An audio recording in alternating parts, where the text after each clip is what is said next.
இந்த ஃபெஸ்டிவல் முகூர்த்தம் இந்த மாதிரிலாம் வந்துட்டாலே இந்த ஆம்னி பஸ்ஸுக்காரங்க சொல்கிறது தான் விலைன்ற மாதிரி இப்போ ஆயிடுச்சு.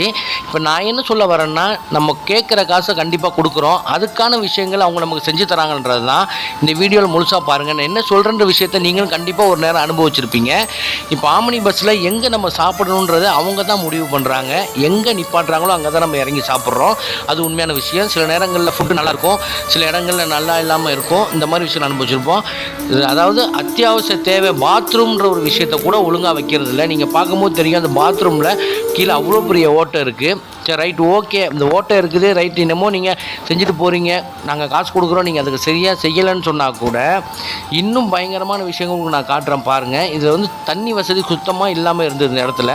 ரெண்டாவது, பக்கத்தில் இருக்க காம்பவுண்ட், அதாவது அந்த பாத்ரூம் ஒட்டி இருக்க காம்பவுண்டில் ஃபுல் அண்ட் ஃபுல்லாக கடிக்கிற கட்டெரும்பு ஃபுல்லாக இருக்குதுங்க. அதாவது நீங்கள் பார்க்குறது ஒரு பீச்சிங் பவுடர் பாக்கெட்டுக்கு மேலேயே அந்த கட்டெரும்பு அவ்வளோ எறும்பு உட்காந்துருக்கு. அது பயங்கரமான கடி எறும்பு. அதை பார்த்துட்டு நானே ஷாக் ஆகிட்டேன். இருந்தாலும் சுத்தமாக இல்லாமல், நீட்னஸ் இல்லாமல் அந்த பாத்ரூம் வச்சுருந்தாங்க. நாம் எங்கேயாவது வெளியே போய், அதாவது பஸ்ஸை விட்டு இறங்கி ஒரு ஓரமாக ஒதுங்கலாம் நினச்சா கூட அங்கேருந்து 2 பேர் கத்துவாங்க, லோ நாங்கள் பாத்ரூம் வச்சுருக்கோம், நீங்கள் அங்கே போகாமல் இங்கே போகிறீங்களே அப்படின்னு நம்மளை கேட்பாங்க. நம்மளெல்லாம் ஒரு மாதிரியாக தரக்குறைவாக பேசுவாங்க.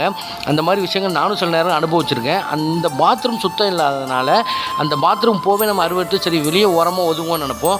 இந்த அருவருப்பான பாத்ரூமுக்கே அங்கே காசு வசூல் பண்ண ஒரு ஆளை உட்கார வச்சுருக்காங்க.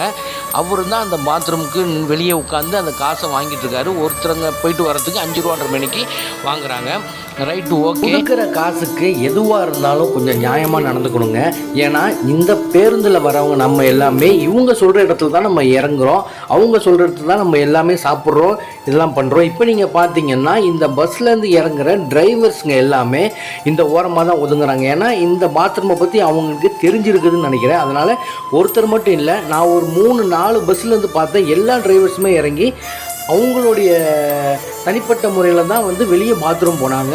இந்த ஹோட்டலில் தான் நானும் இந்த பிரச்சனையை அனுபவித்தேன். நீங்களும் கண்டிப்பாக இந்த மாதிரி அனுபவிச்சிருப்பீங்க. அப்படி இருந்தால் கமெண்ட்ஸில் சொல்லுங்கள் ஃப்ரெண்ட்ஸ்.